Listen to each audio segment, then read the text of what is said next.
Guys. So I'm not sure what to say. So we just finished the chapter, Samson. So we now know how Jane gets to the plantation. And now we're going to be reading about the travels of Miss Jane. So here's a chapter where we kind of need to know some of our literary elements. Some of this is, I think it's similar, metaphor, might be metaphor, imagery, I think are some of the ones that that you're going to find in this chapter. So that would make for a great journal entry too, to just kind of talk about the different literary elements that are found in this chapter. So we're on page 140. I talked a lot in the last chapter, and I'm so sorry. I'm so sorry for getting emotional. Literature does that to me, I guess, and quarantined makes me a little more emotional too. But anyway, let's read, okay? I hope you're enjoying this. I'm enjoying it. It gives me time to be with you. The Travels of Miss Jane Pittman. Not too long after Harriet went to Jackson, I joined the church.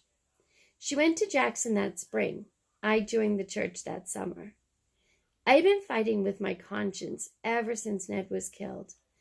I had been brought up around church people all my life, ever since I was a slave, but I doubt if I ever thought too much about joining the church. Sometimes I would think of myself, yes, I ought to join, serve him. Other times I didn't see no sense joining at all. But after Ned was killed, I knowed I had nothing else in the world but the Lord. Still, I didn't go to him with all my heart till I moved to Samson. That was 13 years after Ned's death. When I first moved to Samson, I was living beside Aunt Gilly and Aunt Sarah, across the road from Grace Turner. Grace was married to Lawrence Hebert at that time, and she was staying over there with his people. Me and Grace used to sit out on the gallery every night and listen to the singing up the quarters. We didn't have a church then. The church wasn't built till much later. The people used to hold services across the road from where the church is now. Me and Grace used to sit out there every night and listen to the singing and praying. Sometimes she would come over to my place and sit there with me, but more often we would just talk to each other from across the road. I guess she was social distancing, huh? It would be so dark sometimes we couldn't even see each other. But that never stopped us from having a long conversation. One day, Grace came up to me and said, "Jane, I'm going to join the church." I said, "Grace, I'm so happy for you." She said, "Jane, why don't you join with me? Nobody can say you ain't a nice, decent person. You belong up there." I said, "Grace, you don't know the times I've been thinking about doing just that." I said, "Give me a week or two, time to think." Nancy Williams was praying for religion too. Me, Nancy, Grace, Peter, July. Who else? Lobo. How can I ever forget that? Lobo's travel. He saw Manny Hall running Lizzie Aaron up a tree. If that wasn't the craziest travel anybody ever had. Everybody laughing, coughing, wiping their eyes. Everybody but Lizzie. Lizzie, mad as she can be. Right there in church, she called Lobo a lying dog. "You nothing but a lying old dog. You ain't seen nobody running me up no tree. I don't even know how to climb no tree."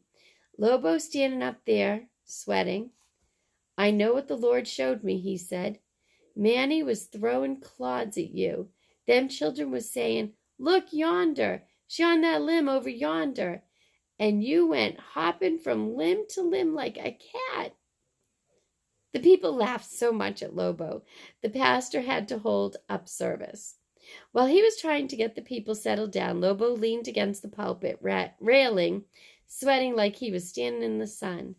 That and drunk, Lizzie said. The people started laughing all over. It was near midnight before we left church. Nancy Williams came through out there in the field, picking cotton. She was picking cotton way down the field by herself, and when we heard her hollering, we know she had come through. We ran down there where she was. I got it, she said. I got it. I got it at last. He done lift my feet out the merry clay. We told her to go home and get herself ready to talk that night. She dropped her cotton sack and took off for the quarters, just running and whooping. Tom Joe came out there to weigh up, and he asked us where Nancy was.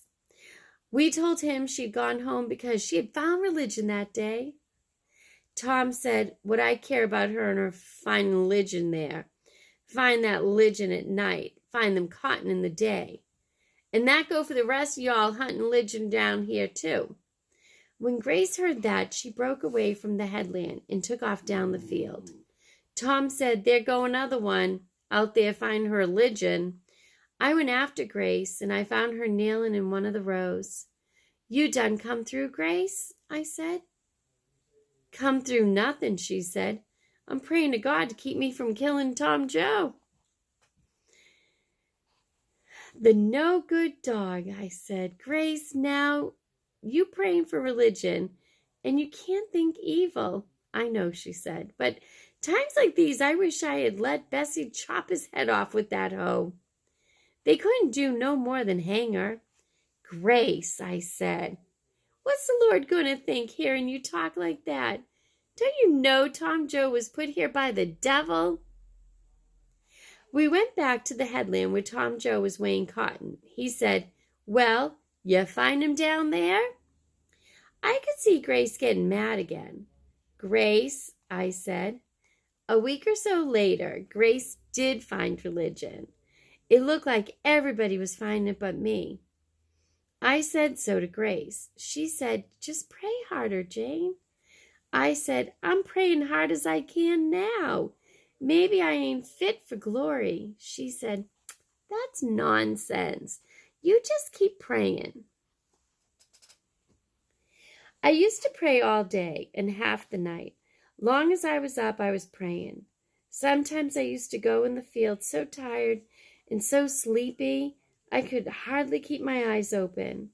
Then one Thursday morning, I won't ever forget it as long as I live, I was on my way in the field when it hit me. Looked like a big load just fell off my shoulders. "Grace," I said. She was walking a little ahead of me. "Grace, I got it." "At last," she said. "At last, Jane. How do you feel? You feel light?" "I feel light," I said. "Look like I can fly." "That's it," Grace said. "If you feel light, that's it. It always makes you feel light." She said, "Go back home. Don't go out in the field at all. Go back home and get yourself ready for tonight." I had a load of bricks on my shoulders, and I wanted to drop it, but I couldn't. It was weighing me down and weighing me down, but I couldn't let go of the sack. Then a white man with long yellow hair, shining like the sun, came up to me. He had on a long white robe, too. He came up to me and said, "Jane, you want to get rid of that load?" I said, "Indeed, indeed. But how come you know me? Can you be the Lord?" He said, "To get rid of that load and to be rid of it always, you must take it across yon river." I looked where he was pointing, and yes, there was a river. I turned back to him, but he was gone. I started toward the river with the sack of bricks on my back, and briars sprung in front of me where briars had not been, and snakes crawled around my bare feet where snakes had not been, and wide ditches and bayous with green water stood before me where they was not before. And a man, jet black and shiny, with cockleburs for hair, stood before me and told me he would take the sack. I told him no. I told him the white man told me cross yon river with the sack, and I was going to cross yon river with it. And just like that, this man turned into Ned. Give me the sack, Mama, he said. I said, Ned, that you? That's you, Ned? Give me the sack, Mama, he said. I said, I don't believe that's you, Ned. I believe that's nobody but the devil trying to fool poor Jane. I said, if that's you, Ned, tell me what you carried all them days when your mama was killed. I peered into the devil face playing Ned. I saw him straining and straining, trying to think what Ned had carried, but he couldn't remember, and I know for sure it wasn't Ned, because Ned would never forget this. And I went on. It was hard to go on, because the warmth he had brought to my heart, but I knowed I had to keep going. And when I came to the river, I looked, and there was Joe Pittman. And he wasn't old like me. He was still young. Give me the sack, Jane, he said. I must cross that river, Joe. I said, give me that sack, Jane, he said. No, Joe, I must cross the river, I said. And when I didn't give it to him on the third time he asked for it, he disappeared. And I moved down into the water, and all around me, alligators snapped at my legs. I looked, and snakes, hundreds and hundreds of them, swimming toward me. But I kept moving with the sack on my back, and with every step, the water got deeper. When it came up to my neck, I looked up to see how far I had to go. And there was Albert Clouveau. He was sitting on that horse that had killed Joe Pittman. He was holding the gun that had killed Ned. I looked back over my shoulder, and there was Joe and Ned on the other bank, beckoning for me to come back to them. But I would not turn back. I would go on, because the load I was carrying on my back was heavier than the weight of death. When I got near the bank, Albert Clouveau raised the gun to shoot me. But when he saw I was determined to finish crossing, he disappeared too. As soon as I put my feet on solid ground, the Savior was there. He smiled down at me and raised the load off my shoulder. I wanted to bow to his feet, but he told me, rise. I had been born again. I rose, and I felt light and clean and good. That was my travel. That's how I got over. And that's what the church sang that night. Tone the bell, done got over. Tone the bell, done got over. Tone the bell, done got over at last.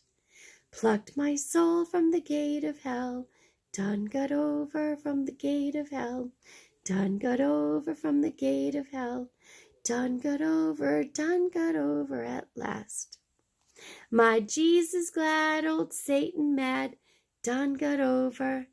Old Satan mad, done got over. Old Satan mad, done got over at last. Hard to believe I minored in music, right? There were no notes to read. That's the end of that chapter. So you know now what I mean about literary elements, right?